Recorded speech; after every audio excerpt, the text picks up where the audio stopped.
Hola, ¿cómo están amigos de el canal Lo Negro del Plátano? Bueno, teníamos que haber hecho videos desde el lunes, pero bueno, por un montón de circunstancias no lo he podido hacer, pero bueno, lo estoy haciendo ahora jueves.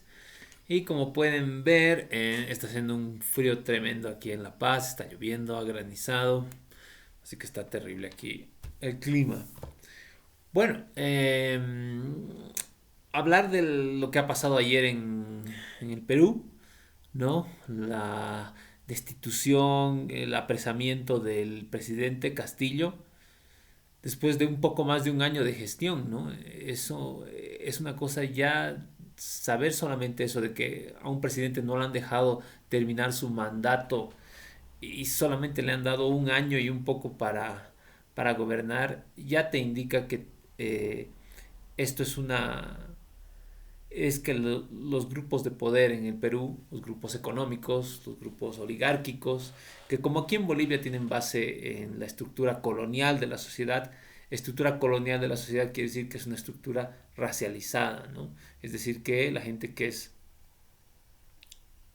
supone es más blanca es la que gobierna y el resto es el que es dominado, ¿no? Es que está el que está subordinado. Entonces, es eso lo que ha pasado en el Perú, ¿no es cierto? Es decir, es esa clase burguesa y oligárquica la que no puede aceptar de que haya un gobierno que represente a las poblaciones de las naciones originarias quechuas en el Perú, ¿no es cierto? Y tiene que hacer lo posible por terminar su mandato lo más rápido posible, ¿no?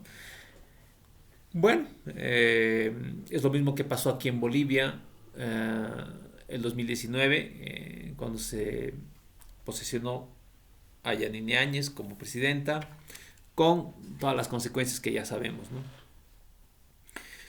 Entonces, bueno, esperemos que en el Perú las cosas se resuelvan de otra manera, que no haya las muertes que hubo aquí, ¿no es cierto? Sino que realmente se dé una salida democrática a la situación, que yo creo que tendría que ser elecciones, ¿no es cierto?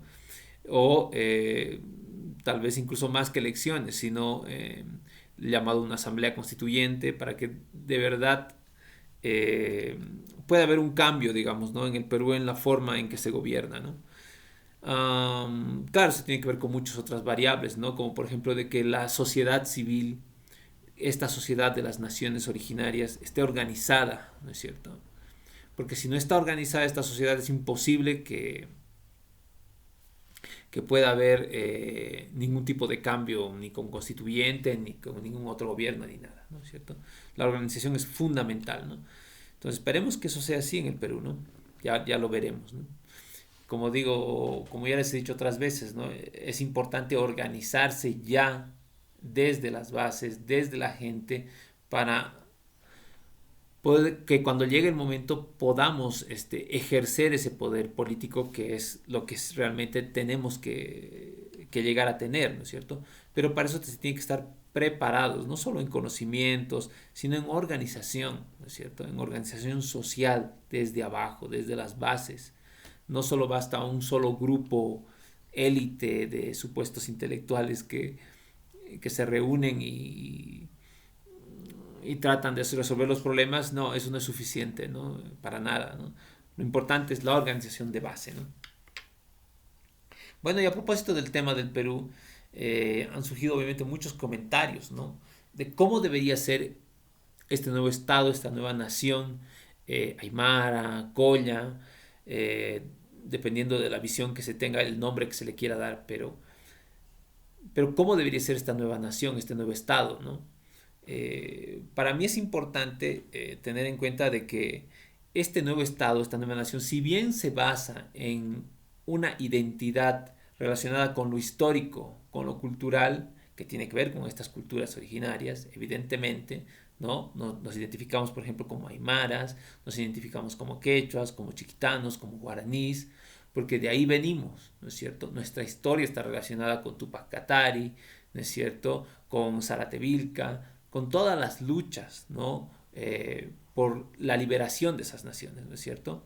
Entonces nosotros nos identificamos con esas luchas, con esa historia, y en base a eso tenemos una identidad. Pero no es todo, ¿no es cierto? Ese es el principio de la identificación. Lo importante luego de eso es la identificación en el presente y en el futuro. Es decir, el proyecto que estamos generando, que estamos proponiendo a la gente. Si solamente vamos a hablarle a la gente de la historia, de los logros culturales del pasado, etcétera, todo eso, pues solamente estamos moviendo emotivamente a la gente a relacionarse con eso. Y eso ya pasó, por ejemplo, en los años 70 con el indianismo, ¿no? De ahí, por ejemplo, surgieron muchísimas cuestiones culturales, como por ejemplo la música, las canciones, ¿no? Ya he mencionado algunas otras veces a Guara, el grupo Los Carcas, la canción Hachauru, etcétera.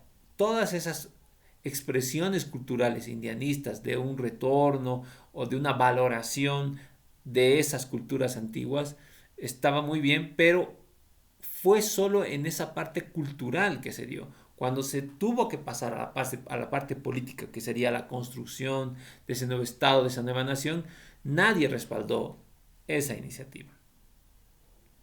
¿Por qué? Porque se quedó solamente en esa parte del mirar hacia atrás. Y ese mirar hacia atrás te da para hacer arte, te da para hacer cultura, pero tal vez es insuficiente para hacer política. ¿No es cierto? Tal vez para hacer política se necesita otras cosas, además de tu cultura y de tu historia. Necesitas otras cosas. Y esas otras cosas son construir un nuevo proyecto. Y la construcción de ese nuevo proyecto es en base a la realidad, a las condiciones del contexto actual de este país, de la población, de la sociedad de este país en este momento, ¿no? ¿Cuál es su economía? ¿Cuál es su demografía? ¿Cuál es su geografía? Sus múltiples problemas sociales en salud, en educación, ¿no es cierto? Todo, toda esa realidad se tiene que tomar en cuenta. Y con esa realidad, con todos esos datos, entendiendo a esa población, es que vamos a construir ese proyecto de futuro. Esos van a ser como los ladrillos de la casa con los cuales los ladrillos con los cuales vamos a construir esa casa nueva, que es el nuevo proyecto, ¿no es cierto? Ese nuevo proyecto de Estado y de nación, Aymara o Estado-Nación del Collasuyo o lo que se tenga que construir, ¿no es cierto? Pero es en base a esa realidad, ¿no es cierto? Es en base a las necesidades de la gente. Yo me pregunto si conocemos las necesidades de la gente. Seguramente que sí, porque somos parte de esa población, ¿no es cierto? Y conocemos, porque las vivimos, esas necesidades, ¿no? Que tenemos. Pero no es suficiente con nuestra propia vivencia, hay que conocer. Entonces, es en base a esas necesidades, a esas vivencias de la gente, qué es lo que quiere, es que vamos a poder construir ese proyecto. Y cuando tengamos construido ese proyecto, tengamos esa propuesta va a ser la propuesta política, ¿no es cierto? Es en base a esa propuesta que la gente se va a unir para construir ese nuevo Estado, esa nueva nación que queremos construir, ¿no es cierto? Ese es el punto. Y una vez que estemos inmersos en la construcción de ese proyecto, nos vamos a dar cuenta que no es lo mismo derecha que izquierda. No es lo mismo, porque también eso es lo que mucho se oye en estos momentos cuando hay crisis, por ejemplo, en el Perú. Ah, bueno, es que no importa si son de derecha o izquierda, lo importa que son los blancos los que están en contra de los indígenas, entonces es una cuestión solamente en ese plano que se tiene que resolver. Y no es así. Esa es una visión correcta en el sentido de que es parte de la estructura social, esa estructura colonial y esa estructura racializada, pero es parte, no es el todo, ¿no? Hay otras cosas más que hay que entender. Y cuando entendamos esas otras cosas más que estoy diciendo, como entender la realidad, es que nos vamos a dar cuenta que no es lo mismo construir un proyecto de derecha que construir un proyecto de izquierda, ¿no?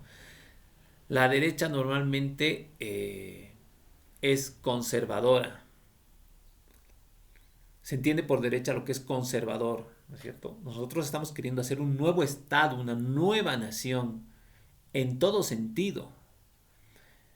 Entonces, obviamente, nunca vamos a poder construir un proyecto de derecha, porque el proyecto de derecha conserva, mantiene. Y lo que nosotros queremos es cambiar, transformar, ¿no es cierto? ¿Qué es la derecha? Y para contestarles a las personas que dicen que no, que ya no existe la derecha ni la izquierda. ¿Y qué es la Unión Juvenil Cruceñista? Si no es un grupo de extrema derecha, nazi prácticamente, ¿no es cierto?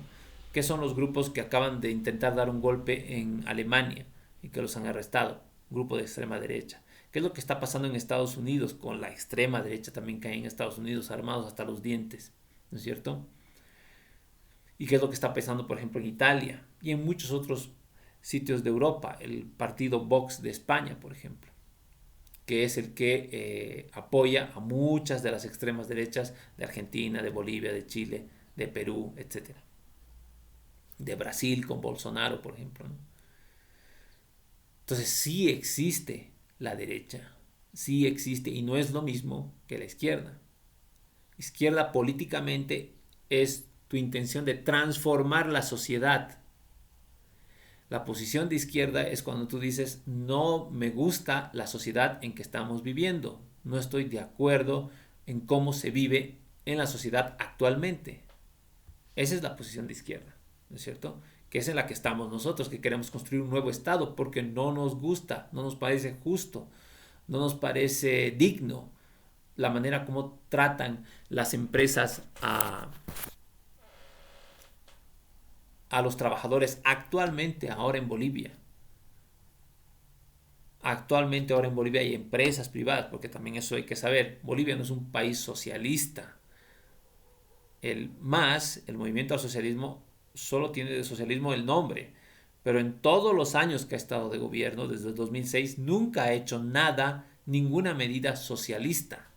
Los bonos que se dan, el Juancito Pinto, que se trata los bonos, Juan Azurio y todos los bonos que dicen que son el socialismo, eso es propio del capitalismo y se llama keynesianismo. ¿No es cierto? Que es una forma de capitalismo en la cual el Estado da bonos para hacer mover la economía. Porque según el capitalismo tiene que haber consumo y si la gente no tiene dinero pues no va a poder consumir. Entonces se le da bonos para que pueda consumir y para que funcione el capitalismo. Entonces no hay ninguna política socialista. Y en Bolivia nunca ha habido política socialista en toda su historia. Siempre ha sido un país capitalista.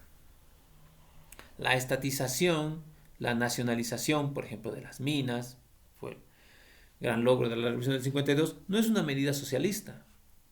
Es una medida que se llama capitalismo de Estado. Es decir, algunas, no todas las empresas productivas del país las toma el Estado. Eso es todo. Que en nuestro caso eran hidrocarburos y minería. Ahora pregúntense qué ha quedado de eso. De minería, pregúntense si todas las minas del país son de la Comibol, de la empresa del Estado. Si todas las minas del país son del Estado. No son. Es decir, el terreno efectivamente pertenece al Estado, pero están dadas en concesiones a empresas privadas, ¿no es cierto? Y hay un gran número de minas, por ejemplo, toda la que es la minería del oro, que es la que está más bollante en estos momentos en el país, es privada. No es del Estado, el Estado no explota esas minas. El Estado explota ciertas minas a través de Comibol y nada más. Y luego estaría YPFB, que es la explotación del gas. Pero después todo el resto de las empresas del país son privadas. Entonces no existe socialismo en Bolivia, siempre ha habido capitalismo, ¿no es cierto? Entonces esta disyuntiva que hay entre el grupo social de los blancos contra el grupo social indígena, llamaremos, o nativo, originario, no resuelve todo el problema, es parte del problema, pero no resuelve todo. Otro ejemplo, por ejemplo, los países de África, ¿no es cierto? En esos países normalmente ha habido ya un proceso de descolonización y las que eran antiguas colonias de Inglaterra, de Francia, etcétera, se han liberado y ahora son repúblicas independientes, ¿no es cierto? Bueno, ellos han sacado a todos esos colonizadores blancos y han quedado con gobiernos eh, de su supuesta, digamos, llamaremos así, raza negra, ¿no? Son gobiernos de gente de raza negra sobre poblaciones de raza negra. O sea, es una misma población que tiene su propio gobierno, autogobierno, como diríamos. Bueno, ¿eso ha garantizado de que esas poblaciones, de que esos países hayan desarrollado económicamente, hayan alcanzado mejores niveles de vida? No, ¿no es cierto? El África normalmente es el continente donde están los países más atrasados y con más pobreza, incluso hambre. La gente se muere de hambre, hay algunos países, Sudán, ¿no es cierto?, en que se están muriendo de hambre, ¿no?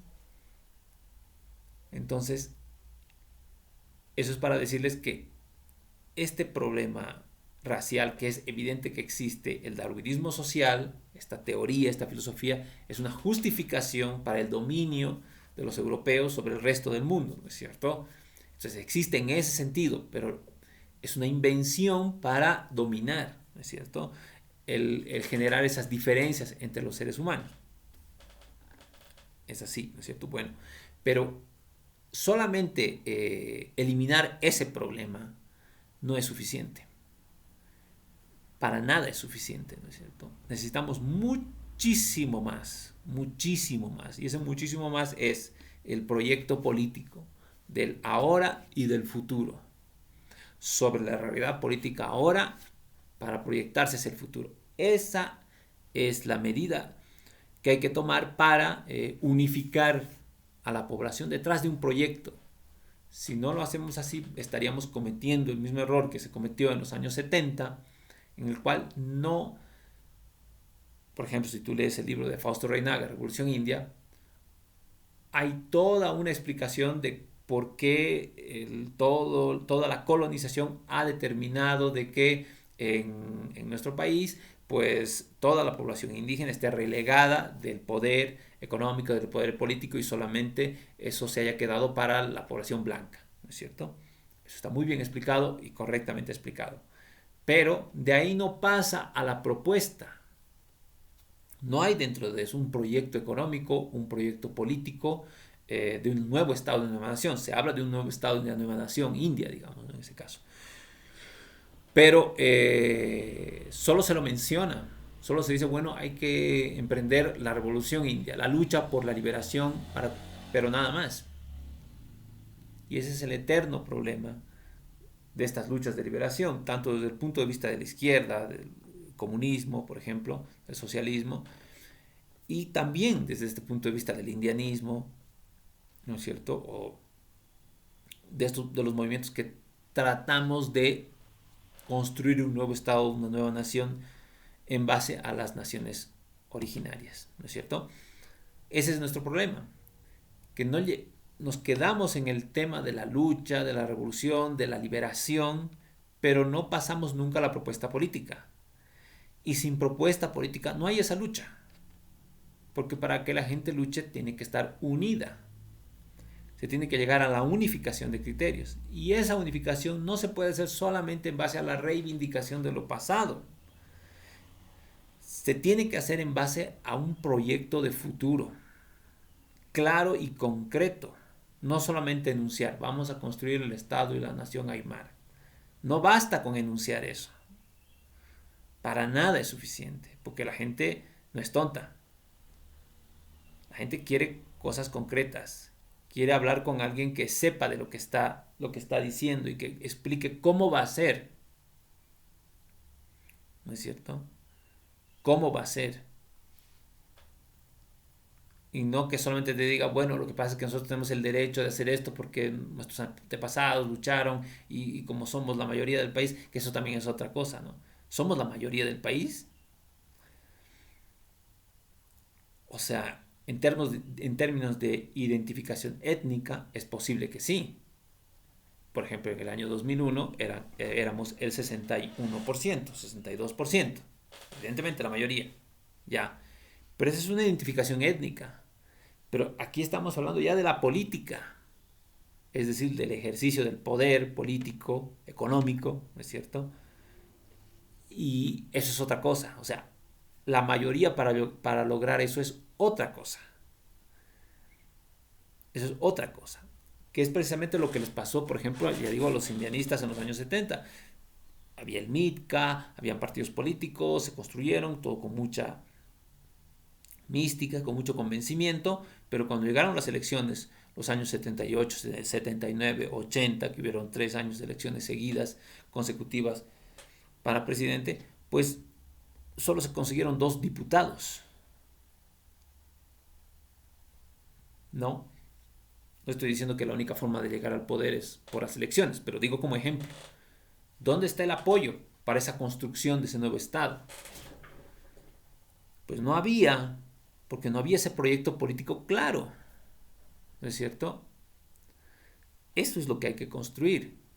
Ahora, ¿eso es difícil de construir? Claro que es difícil de construir, es complejo. Pero al mismo tiempo yo creo que tenemos que tener la certeza de que se puede hacer. Está en nuestras manos, está en nuestro alcance hacer ese proyecto político.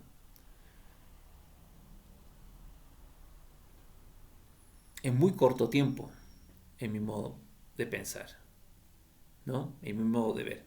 En muy poco tiempo se puede construir ese proyecto. Y se puede tener algo que ofrecer a la población claro, concreto, definido, punto por punto. Eso es lo que gana. Eso es lo que va a convencer a la gente al final, políticamente ya. En mi modo de ver es así, ¿no es cierto? Y, y bueno, como les digo, yo creo que estamos en toda la capacidad de hacerlo. En toda la capacidad. ¿Por qué? Porque tenemos intelectuales de todas las disciplinas, ¿no es cierto? Varios, los cuales pueden trabajar en esto y tener una idea clara de qué es lo que se tiene que hacer. O sea, que eso está al alcance. Para mí, hay que alejarse un poco del discurso emotivo, con el cual evidentemente puedes movilizar emotivamente a una población, pero otra cosa es movilizarla políticamente, económicamente, con bases políticas y con bases económicas. Eso es más duradero. La movilización por lo emotivo puede estallar en un momento dado, pero después ya no está. Creo que incluso el tema del Perú es un ejemplo, ¿no? Castillo llegó con esa movilización emotiva de la gente que la hizo votar por esa persona, ¿no? Por todo lo que él representaba. Pero ¿qué pasa al año que estamos? Al año y unos cuantos meses más. Ya no hay ese apoyo. ¿Por qué? Porque era un apoyo en base a lo emotivo, pero no había una base política, económica, es decir, la oferta que él tenía no era concreta, no era sólida, ¿no es cierto? No había nada, que como se demostró también, no, al final no llegó a proponer ningún cambio económico, político significativo, ni siquiera pudo hacer la Asamblea Constituyente, por ejemplo, que creo que la había ofrecido. Entonces todo era muy endeble, porque solo se manejaba a partir de lo emotivo. Y ya digo, eso te puede llevar incluso a la presidencia, incluso te puede llevar a hacer un golpe de Estado, una revolución, una toma del poder por la lucha armada, digamos. Pero después eso no se va a sostener, ¿no es cierto? Después para construir ese nuevo Estado, esa nueva nación que queremos, es mucho más difícil que solamente, entre comillas, tomar el poder, ¿no? Es mucho más complejo que eso. Bueno, nada más por ahora. Nos vemos la próxima semana. Gracias, chao, chao.